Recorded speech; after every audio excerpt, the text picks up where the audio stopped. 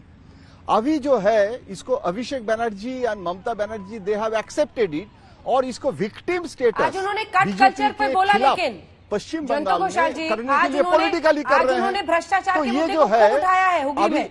उन्होंने कहा cut culture, तोलाबाजी, जो यहाँ पर कमीशन लेते थे वो सब खत्म करना है। तो पीएम ऑब्वियसली सीबीआई की जांच पे तो नहीं बोलेंगे, लेकिन अपने तरीके से उसको ले जाना है। बनर्जी नहीं आप तो नहीं आप तो अभिषेक के लिए हमको पूछ रहे हैं ना। हाँ, बिल्कुल। हम इसीलिए अभिषेक बनर्जी के बारे में बोल रहे हैं कि Abhishek Banerjee, can we say that he is guilty? आप बोल सकते हैं कि अभिषेक बनर्जी चोर है, ये आप बोलिए, नहीं बोल सकते है ना।